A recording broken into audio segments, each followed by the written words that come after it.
Belle lecture avec la première. La première, restons curieux. Liliana Lazare, vous êtes donc lauréate du prix Première 2010 avec ce magnifique Terre des Affranchis.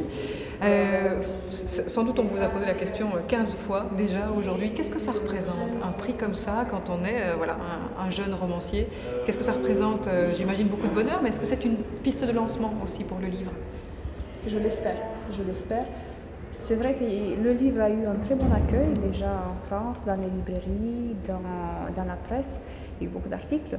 Un prix, je pense qu'un prix relance la vie d'un livre, ça le fait découvrir aussi auprès des lecteurs, puisque maintenant, heureusement, il y a beaucoup d'auteurs, il y a beaucoup de livres, donc c'est de plus en plus difficile de faire les choix de lecture, et les prix, et ça aide.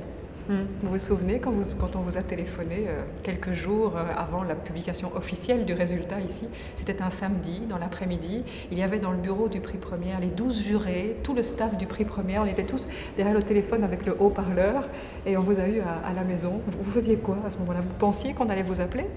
Je rangeais des choses, j'avais regardé ma montre, je me suis dit, ils ont peut-être délibéré pendant le repas, ils vont peut-être m'appeler, s'ils ne m'appellent pas jusqu'à 16h, on espère toujours, quand son livre est dans la sélection d'un prix, je pense que chaque auteur s'attend à avoir le prix.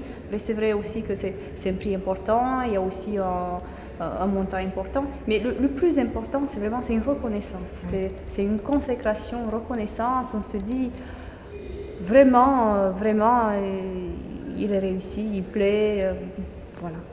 Et surtout, c'est un prix des lecteurs. Ben voilà, c'est ça. C'est vrai que c'est très important. Et c'est vrai que tout ce jury des auditeurs de la première, ils le disent encore maintenant. Pour certains d'entre eux, ils sont restés marqués de certains des moments, de certaines des images, de certains des personnages de ce roman. Vous avez vraiment une écriture très évocatrice. Le roman, en plus, est brillamment architecturé, mais c'est vraiment la force d'évocation de votre écriture. Il y a beaucoup de vous dans ce roman-là. Il y a un message, il y a quelque chose que vous teniez vraiment à faire passer. Comment se fait-il qu'il soit devenu tellement puissant? Comme vous l'aviez dit, il y a plusieurs lectures possibles. Donc c'est un roman qui se lit facilement au premier abord. Et après, il y a, je ne dirais pas des pistes cachées, mais je voulais faire passer beaucoup de messages. D'ailleurs, dans la première version, j'avais rajouté encore plus de choses.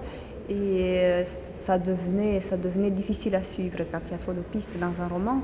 Mais je voulais que mes personnages ressemblent à des Roumains, des villages, enfin vraiment, pas faire un prototype, mais j'espérais vraiment donner aux gens un aperçu de ce que c'était un petit village perdu dans une forêt au temps communiste, voilà, avec une histoire haletante, captivante, si, vraiment, voilà, on peut le dire.